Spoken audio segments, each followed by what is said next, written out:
Mi nombre es Arturo Escobedo y tengo la bendición de compartir, de analizar, de estudiar juntos la clase de las ordenanzas. Y bueno, vamos a entrar en materia. Para entender una ordenanza, ¿qué significa ordenanza? En primera instancia es un mandato dado por alguien con autoridad. Quien da una orden asume que la tiene, no pide permiso para darlas ni la sugiere. Ahora, Jesús mismo demostró sin dudar, sin titubear su autoridad. En Mateo 28:18 dice: toda autoridad me ha sido dada en el cielo y en la tierra. Jesús sabe que tiene esa autoridad. Él nunca dijo: sugiero que vayan y hagan discípulos. Y tampoco jamás dijo a los demonios: les pido que salgan.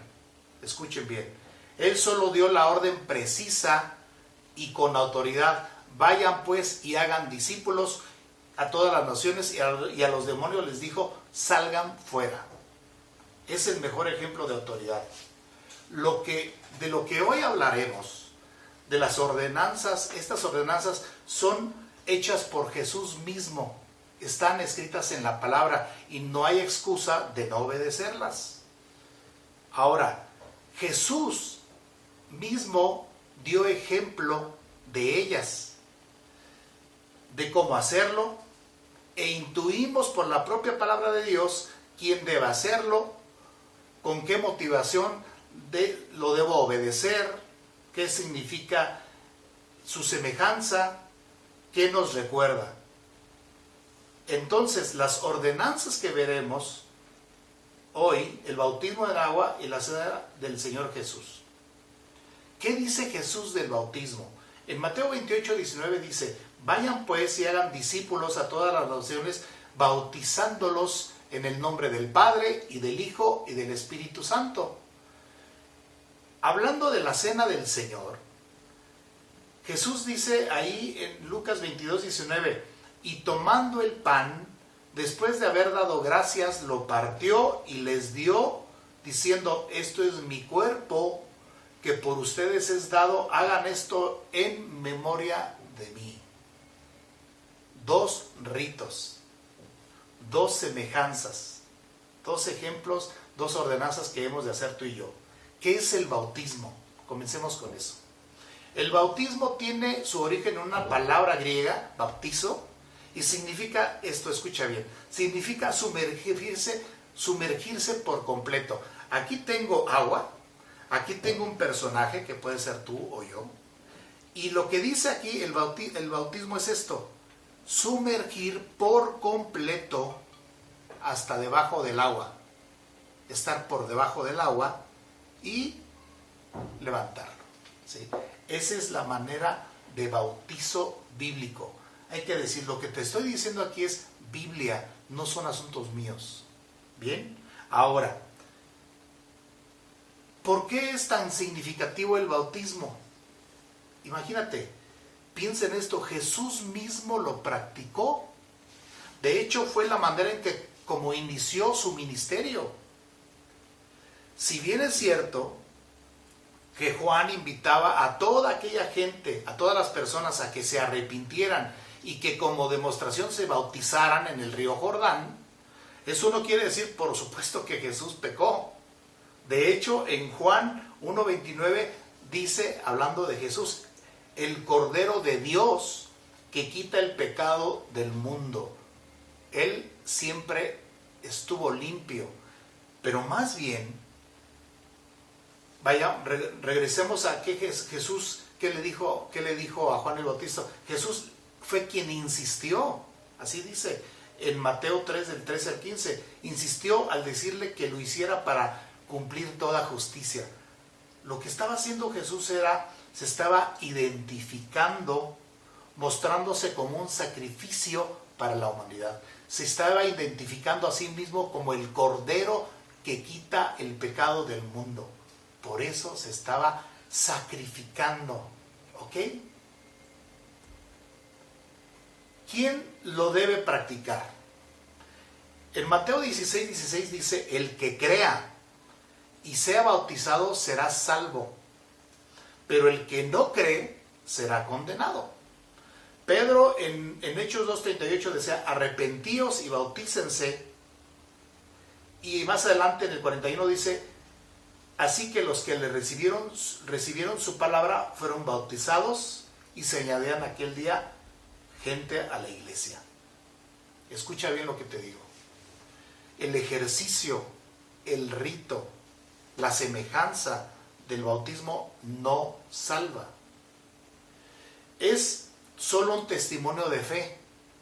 Es para aquel que como consecuencia ha recibido el amor de Dios, aquel que ha creído y recibido, simplemente hace memoria de que Jesús ha perdonado los pecados y obedece a hacerlo. Ahora, si tú tienes dudas, como yo la tuve alguna vez, ¿cómo? Porque aquí dice en Marcos 16:16, el que creyere y fuere bautizado será salvo. Pero fíjate lo que dice la segunda parte, pero el que no crea será condenado. Está claro, lo que trae condenación es la incredulidad, no la ausencia del rito. Si Jesús a propósito se identificó con la humanidad, también nosotros debemos hacerlo. Si en verdad tú y yo hemos declarado con nuestra boca que Él es nuestro Señor y nuestro Salvador, ¿por qué no haríamos esta manera pública y simbólica de bautizarnos? No hay excusa, no hay excusa. La semejanza, hay un significado importante según la Biblia. Acuérdate que lo que estamos hablando es lo que dice la Biblia, no lo que digo yo. En Romanos 6, del 3 al 5, dice, ¿o no saben ustedes que todos los que hemos sido bautizados en Cristo Jesús, hemos sido bautizados en su muerte? Por tanto, hemos sido sepultados con Él por medio del bautismo para muerte. Más adelante dice, porque si hemos sido unidos a Cristo en la semejanza de su muerte, ciertamente lo seremos también en la semejanza de su resurrección. Muerte, sepultura y resurrección es una semejanza. ¿Ok? ¿Cómo se debe practicar? Se debe practicar una sola vez, es el ejemplo de la Biblia, en cualquier lugar donde haya agua y se puedan zambullir. Pero más importante que eso, siempre y cuando hayan confesado con su boca arrepentimiento y a Jesucristo como Señor y Salvador. Y se debe hacer en el nombre del Padre, del Hijo y del Espíritu Santo. Si tú eres creyente de corazón y sigues sin bautizado, si sigues sin bautizarte debido a prejuicios e ideas equivocados, déjame decirte que estás en contra de la palabra de Dios y estás en desobediencia. No se trata de lo que yo siento, sino de lo que la palabra dice. No tengas temor, hazlo.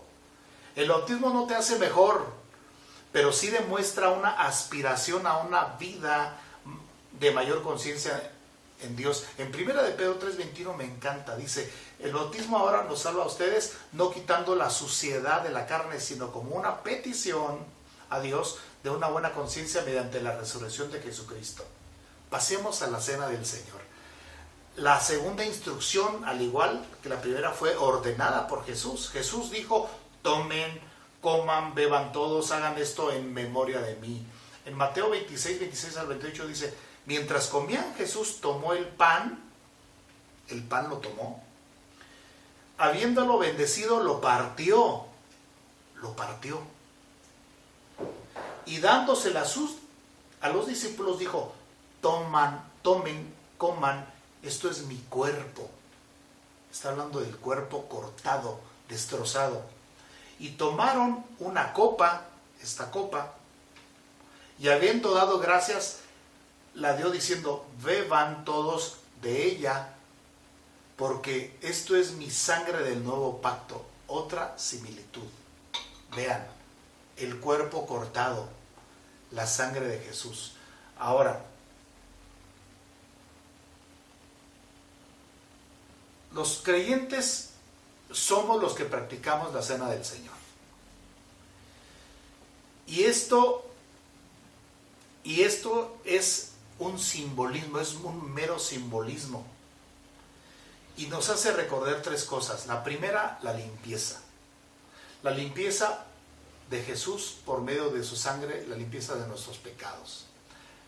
Nos recuerda la consagración. Cuando un creyente como tú y yo hemos recibido la salvación, nos consagramos, nos apartamos por voluntad propia. Pero hay tentaciones en el camino. Pero la cena del Señor nos recuerda lo que verdaderamente somos tú y yo como identidad. Y la tercera es la comunión. Tenemos mediante este recordatorio del cuerpo cortado de Cristo, de la sangre derramada por nosotros, un momento de comunión con Él, de amistad con Él. Y no solamente con Él, también con nuestros amigos y hermanos. Entonces es limpieza, consagración y comunión. Ahora, ¿quiénes son quien practican esto?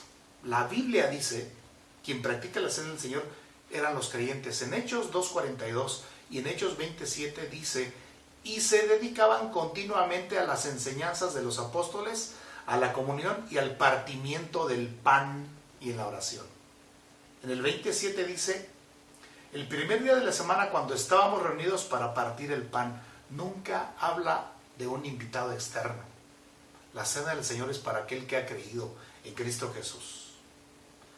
Estos elementos de la cena del Señor, que es pan y vino, dan una clara alusión a algo. Vayamos primero con el cuerpo.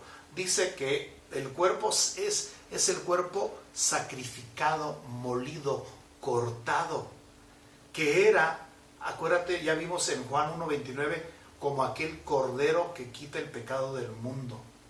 Era el cuerpo del cordero que iba a ser molido, trastocado a causa de nuestra salvación.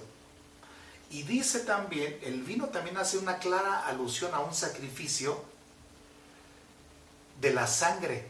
Recordemos que el pueblo de Israel, para liberarse de sus maldades, de sus pecados, necesitaba matar al animalito y también se derramara esta sangre.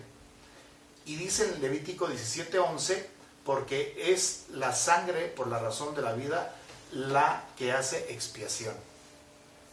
A diferencia del Antiguo Testamento, Jesús es el último cordero, es el cordero inmolado que quita de una vez por todas el pecado del mundo. De modo que la sangre de Cristo nos embiste. Se debe hacer hasta que Cristo venga.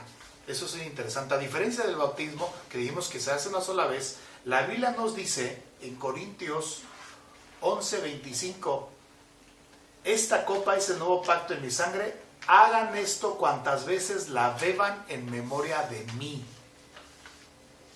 Y el 26 dice, porque todas las veces que coman este pan y beban esta copa, proclaman la muerte del Señor Jesús hasta que Él venga. Proclamamos, recordamos la muerte, el sacrificio de Jesús por su cuerpo molido por ti, por mí, su sangre derramada que nos limpia de todo pecado.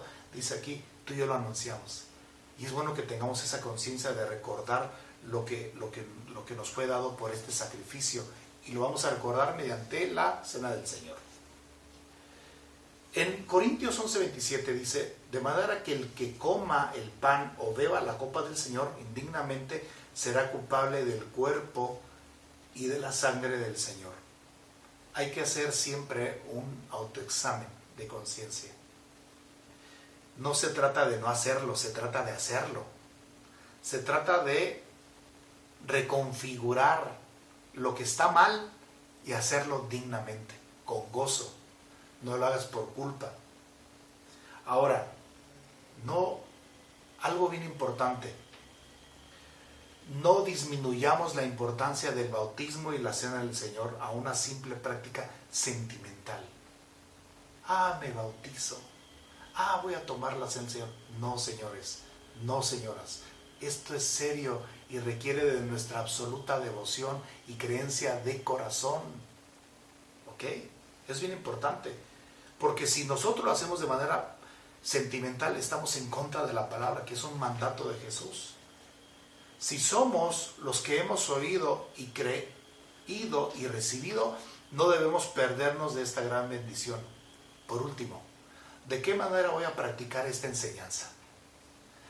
Si no lo he hecho, si no me he bautizado, aunque soy creyente, arrepiéntete. Y no lo postergues más. 2, si lo hago, no olvidar hacer un autoexamen cada que lo haga. Pero eso sí, sin permitir que la culpa me aleje de ella, lo que decíamos.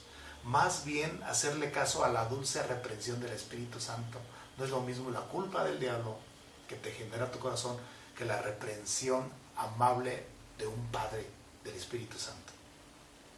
Y por último, y no menos importante, invita a tus amigos creyentes a que se bauticen y que también junto contigo lo que hemos aprendido lo practicamos la cena del Señor de manera adecuada, de todo corazón.